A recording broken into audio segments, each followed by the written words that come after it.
Guys, Eli here, back for another Tales from the Bargain Bin video. Got a bunch of movies that I bought, thrift stores, stuff like that, all bargain-esque prices. It's a pretty decent stack, I guess you could say. Mostly DVD. There's only one Blu-ray here, so it's kind of odd. Nothing incredibly rare or, if I'm being honest, to most people, super exciting here. But it's all stuff that I picked up for cheap, stuff I was interested in watching, just stuff like that.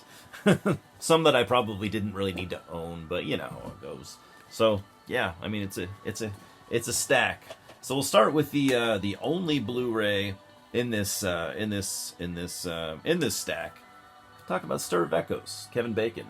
I remember actually really liking this back when it came out. Watched it a couple of times, but the problem is I haven't seen it since it came out, so I don't really remember it all that well, other than I remember it being cool and creepy, and I really liked it. And I love Kevin Bacon, and came out back in '99. Really looking forward to watching this again. And from right around that same time period, another kind of weird and cool movie that I really enjoyed back then, and I've been wanting to rewatch for a good while, and I haven't seen this in probably over 20 years. I just bought this crappy old, those old paper DVDs of The Cell. So I've been wanting to rewatch this for a while, but really, kind of why I grabbed this is Arrow Video just put out, they just kind of gave The Cell the typical deluxe Arrow treatment, and it looks really cool, but I don't know. I kind of wanted to buy it, but I'm like, I like The Cell. I don't think I need to spend $30+ on it. So, picked up this cheap, old, shitty DVD. But yeah, really cool movie. Came out back in 2000. Interesting cast with Vince Vaughn, Vincent D'Onofrio, and fucking Jennifer Lopez. And it's an interesting movie, I guess you could say, but what really sets this apart is visually, it's really stunning and creepy. And I didn't know this back then in 2000 when it came out, but it turns out the director of this, I think this was his feature-length debut, and he was like a music video guy. So that's where they hired him because they wanted crazy cool visuals, and he definitely delivers on that front. So yeah, really want to rewatch this again. For me, it's like the storyline's solid, but the visuals are so cool, and the performances are interesting as well. Then I've been working on picking up all the Brian De Palma stuff, because I realized Brian De Palma is a director that, okay, I don't know if you just saw that, but that was Louis. Brian De Palma's a director I've always been interested in, and I've never investigated his work, apart from the stuff he's most known for, Carrie and stuff like that. So I picked up Carlito's Way, oddly enough. So I love, mafia movies, gangster movies, stuff like that, but I've never seen Carlito's Way. I love Al Pacino. It's one of those movies that I've been aware of, my whole life, basically, but I don't know why I've never seen this. Never seen Serpico either, but Carlito's Way. Also picked up Body Double from 1984. I have seen this movie come up. First of all, I don't think I've ever heard of it. I really wasn't aware of it as far as I can remember. But ever since the release of Maxine last year, a lot of people I've been seeing mention this. They're like, well, if you like Maxine, check out Body Double. It's kind of like Brian De Palma's very similar film, which is funny. And that's got to be intentional, because Maxine to me seems very Brian De Palma inspired. So just kind of makes sense, I guess. What's his name? Ty West, probably, though I haven't seen Body Double, it sounds like maybe he took some influence from this for Maxine. I love a good werewolf movie. We have gotten 2 werewolf movies in the last couple of months. Unfortunately, I think either of them were all that great or very good at all, but Stephen King's Silver Bullet, I've actually never seen this. I know. I love werewolves. I love monster movies. I love Stephen King, man. One of my favorite authors, and I've never seen Silver Bullet. So who actually directed this? Directed by Daniel Attias. Daniel Atias. The name sounds very familiar, but I'm not sure. Anyways, I've heard this is solid. I don't know. I've heard mostly actually that it's kind of subpar. Like I've heard a lot of people say it's boring, but it's one of those movies that a lot of people have a lot of nostalgia for, which I probably would too had I seen it back in '84. So for me, just diving into this, never having seen it, I don't know. We'll see what I think, but I'm not expecting a lot. Then I got this horror comedy that I wasn't really familiar with previously. I think I learned about this movie a couple of weeks ago. Directed by John Landis, who's a director I very much like, speaking of werewolves. Anyways, Innocent Blood. This is a vampire comedy. It sounds interesting. It's also kind of like it's like a vampire mafia comedy. So I've heard it's very gory and very funny, and yeah, interested in checking it out. Don't know why that one was never really on my radar until recently.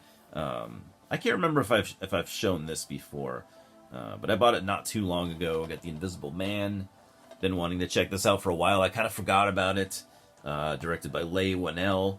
Lee Whannell. Is it Lee or Leigh? Anyways, Mr. Whannell, who directed the just recently released Wolfman, which I was not a big fan of. I reviewed it if you want to check it out, but I've heard this is much, much better. We'll see. Here's one that I remember liking back when it came out. I remember it just being kind of really mean-spirited and gory, and this copy is just disgusting. You ever get a movie from like a thrift store and it just looks like... I don't even want to show this on camera. It looks so bad. Anyways, talking about Black Xmas. Came out back in 2006. Yeah, so it's one of the many Black Christmas remakes, but I remember this one being... I was really entertained by it. I haven't seen it in a long time. I just remember thinking it was really just kind of harsh and, like I said, mean-spirited and pretty gory and violent. And then we got some more werewolf stuff. I had never, ever heard of this, but I found it randomly, and I read some reviews online that were actually pretty positive. I would have never assumed that just based on the cover to this movie. Big Bad Wolf. Don't know a lot about it. Came out back in 2006, it looks like. It's a werewolf movie. Like I said, I actually read some solid reviews online. I don't know. We'll see. Then I had to pick up Galaxy Quest from 2000. I haven't seen this in a long, long time. I've really been wanting to rewatch this lately. I remember it being very, very funny, kind of underrated. At this point, it really is. It's like a cult classic now. Very good, very good. If you're a fan of old Star Trek and you like sci-fi comedy, that sounds like something that's up your alley. This is just so much fun and it's so rewarding. It delivers on all premises. I don't think you have to be a Star Trek fan to enjoy this, but I admit, you kind of do, actually. You kind of do. I mean, it's not based off Star Trek, but it's like a... You know what I mean. It's so goddamn good. It's so clever. Alan Rickman, Sigourney Weaver, even Tim Allen's good, and I'm not a fan of Tim Allen.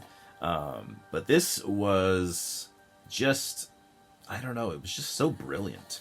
And we've got Insidious Chapter 2.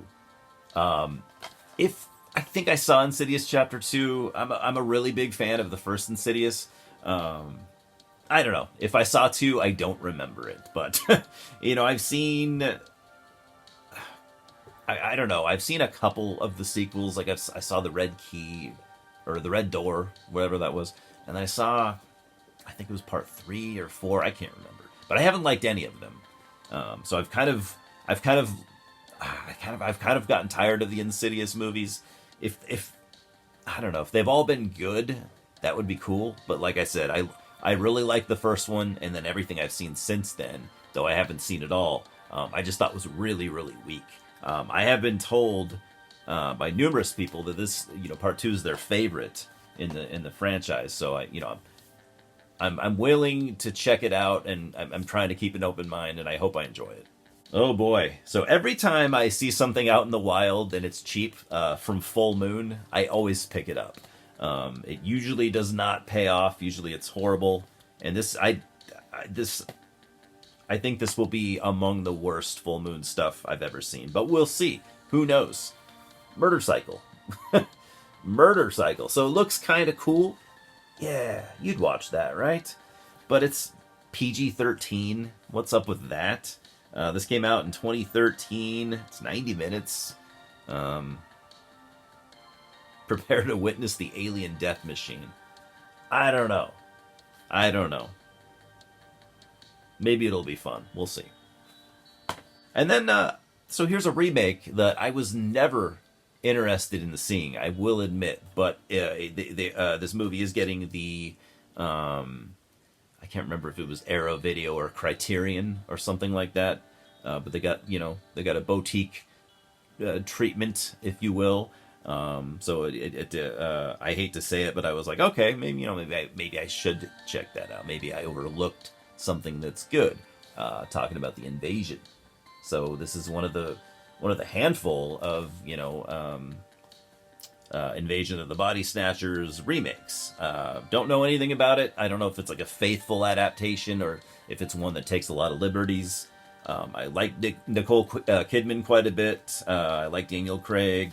Came out back in 2007, and I remember it coming out. Like I said, just never had any interest. But now I'm curious. Here's one I've never heard of. So I am a fan of Kevin Smith. I like a lot of what the man's done. I like a lot of his films. So this is not something that he directed, but he did produce it, and it came out on his View Askew Productions label. Drawing Flies with Jason Lee. I don't know. It's a Bigfoot movie, it looks like. Jason Mewes is in it. I assume it's a comedy, but who knows? Yeah, don't know anything about this. I came out back in 2002. I'd never even heard of it. Got a couple more. Grab this because I actually saw somebody online talking a couple of months ago saying this was a really, really fun movie. I also didn't know it was PG-13, so there's no way this can be good. But I remember it coming out some years back, 2015, I think. Dracula Untold. Just another Dracula prequel, I guess. Universal Pictures presents. Who knows? Like I said, I've seen people recently talk about this, like, oh, it's a really fun movie, just, it's a fun action movie. But PG-13, there's just no way. Another movie that I've wanted to see this for a long, long time. King of New York. This is kind of a cool DVD copy with the slipcase. Christopher Walken there, Lawrence Fishburne, back when he used to go by Larry Fishburne. David Caruso's in this.